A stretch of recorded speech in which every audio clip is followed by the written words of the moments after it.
Hi hello ಎಲ್ಲರಿಗೂ ನಮಸ್ಕಾರ. ನಾನು ನನ್ನ KFT3 ಬ್ಲಾಗರ್. ಇವಾಗ ಏನಪ್ಪ ಅಂದರೆ ನನ್ನ ಗಾಡಿ ಈಸ್ಕೊಂಡು 2 ವರ್ಷ ಆಗ್ತೈತೆ. Congratulation brother. ಅಬ್ಬಬ್ಬಬ್ಬ ಲ್ಯಾಟ್ರಿ.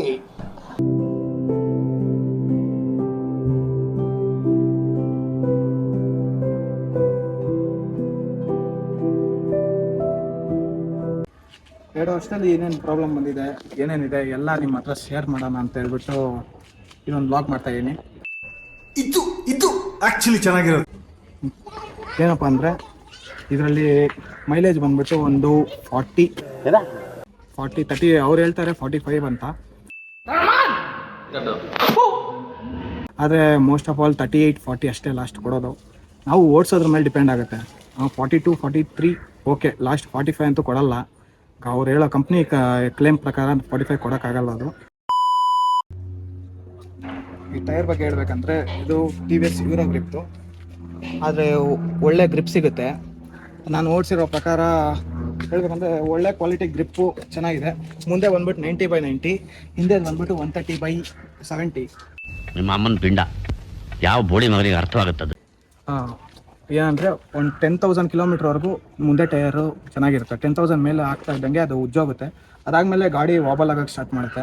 ಅದಕ್ಕೆ ಶೋರೂಮ್ ಅವ್ರ ಹತ್ರನ ನಾನು ಹೋಗಿ ಕೇಳಿದ್ದೀನಿ ಏನಕ್ಕೆ ಈ ಥರ ಆಗುತ್ತೆ ಪ್ರಾಬ್ಲಮ್ ಅಂದರೆ, ಅದು ಟೈರ್ ಉಜ್ಜೋಗಿದೆ, ಟೈರ್ ಚೇಂಜ್ ಮಾಡಲೇಬೇಕು ಅಂತ ಹೇಳ್ತಾರೆ. 10,000 ಕಿಲೋಮೀಟ್ರಿಗೆಲ್ಲ ಟೈರ್ ಚೇಂಜ್ ಮಾಡೋದು ನನಗೆ ಯಾಕೋ ಅಷ್ಟು ವರ್ತ್ ಅನಿಸಿಲ್ಲ. ಆದರೆ ಟೈರ್ ಗ್ರಿಪ್ ಪ್ರಕಾರ ನೋಡಿದ್ರೆ ಪರವಾಗಿಲ್ಲ ಅನಿಸುತ್ತೆ.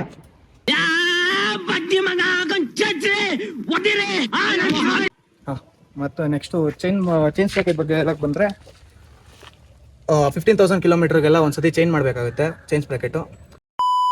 ಗಾಡಿ ಮಾತ್ರ ಓಡ್ಸೋಕ್ಕೆ ಒಳ್ಳೆ ಕದರು, ಆದರೆ ನುಗ್ಗಕ್ಕೆ ಮಾತ್ರ ಗಾಡಿ ಒಳ್ಳೇದು. ನಾನು ಡಬಲ್ಸ್ ಹಾಕೊಂಡು ಓಡಿಸಿದ್ದೀನಿ. ಡಬಲ್ಸ್ ಹಾಕೊಂಡು ಓಡಿಸಿದಾಗೂ ನಾನು ನೋಡಿದ್ದೀನಿ ಪವರ್ ಎಲ್ಲೂ ನನಗೆ ಡಿಲೇ ಅನಿಸಿಲ್ಲ.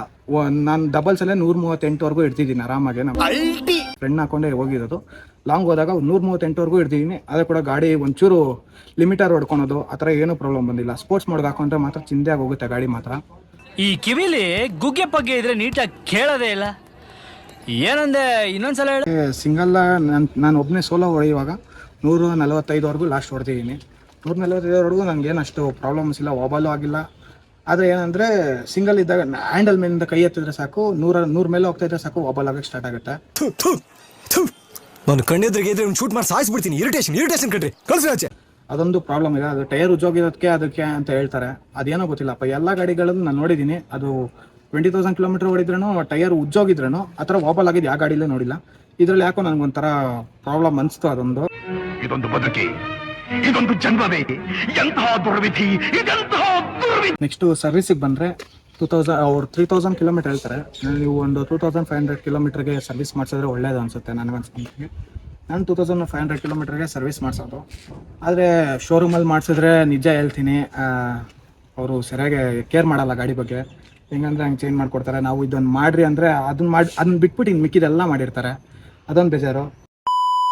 ಬ್ಯಾಟ್ರಿ ಬಗ್ಗೆ ಹೇಳೋದಂದರೆ ಅದು ಸೆಲ್ಫು ಬೇಗ ತೊಗೊಳಲ್ಲ, ಬ್ಯಾಟ್ರಿ ಅಷ್ಟು ಪವರ್ ಇಲ್ಲ ಅನಿಸುತ್ತೆ. ಆದರೆ ನಾನು ಫಸ್ಟೇ ಒಂದು ಸತಿ ಚೇಂಜ್ ಮಾಡಿಸಿದ್ದೀನಿ ಬ್ಯಾಟ್ರಿನ. ಅದೇನಂದರೆ ಸ್ಟಾರ್ಟೇ ಆಗಿಲ್ಲ ಗಾಡಿ. ಜಾಸ್ತಿ ಹೊತ್ತು ರನ್ನಿಂಗ್ ಐಡಲಲ್ಲಿ ಹಂಗೆ ಬಿಟ್ಟಿದ್ದೆ. ಸ್ಟಾರ್ಟ್ ಮಾಡಿಬಿಟ್ಟು ಅದರಿಂದ ಬ್ಯಾಟ್ರಿ ಅದೇನೋ ಪ್ರಾಬ್ಲಮ್ ಆಗಿತ್ತು ಅಂತ ಹೇಳ್ಬಿಟ್ಟು ಹೋಗ್ಬಿಟ್ಟು ಸರ್ವಿಸ್ ಸ್ಟೇಷನಲ್ಲಿ ನಿಲ್ಲಿಸಿದ್ರೆ ಅವರು 1 ವಾರ ತೊಗೊಂಡ್ರು ಗಾಡಿ ರೆಡಿ ಮಾಡ್ಕೊಡೋದು. ಅದೇನಿಲ್ಲ, ಬರೀ ಬ್ಯಾಟ್ರಿ ಚೇಂಜ್ ಮಾಡೋಕ್ಕೆ 1 ವಾರ ತೊಗೊಂಡ್ರು. ಗಾಡಿ ನಿಲ್ಸ್ಕೊಂಡಿದ್ದಾರೆ.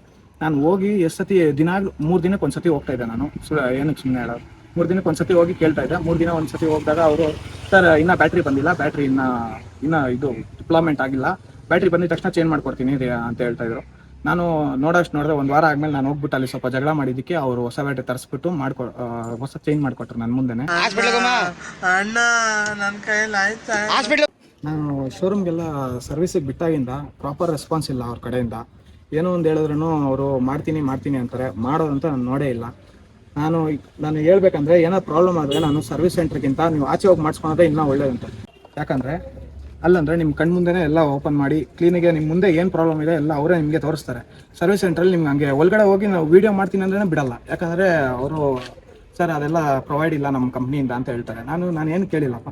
ಟೈರ್ ಚೇಂಜ್ ಮಾಡುವಾಗ ಅಷ್ಟೇ ನಾನು ಹೋಗಿ ಕೇಳಿದೆ. ಇಲ್ಲ ಸರ್ ಟೈರ್ ಚೇಂಜ್ ಮಾಡುವಾಗ ವೀಡಿಯೋ ಮಾಡೋಕ್ಕೆ ಬಿಡಲ್ಲ ನಾವು ಅಂತ.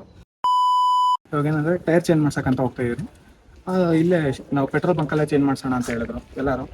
ಪೆಟ್ರೋಲ್ ಬಂಕಲ್ಲೇ ಚೇಂಜ್ ಮಾಡಿಸ್ತೀರಿ, ಅದು ಚೇಂಜ್ ಮಾಡಾದ್ಮೇಲೆ ಅದೇ ಥರ ವಾಬಲ್ ಆಗುತ್ತಾ ಇಲ್ಲ ಹಾಂ ಅದನ್ನ ನೋಡೋಣ. ನೆಕ್ಸ್ಟ್ ಬ್ಲಾಗಲ್ಲಿ ಅದು ವಾಪಲ್ ಆಗುತ್ತಾ ಇಲ್ಲ ಅಂತ ನಾನು ನಿಮ್ಗೆ ತಿಳಿಸ್ಕೊಡ್ತೀನಿ.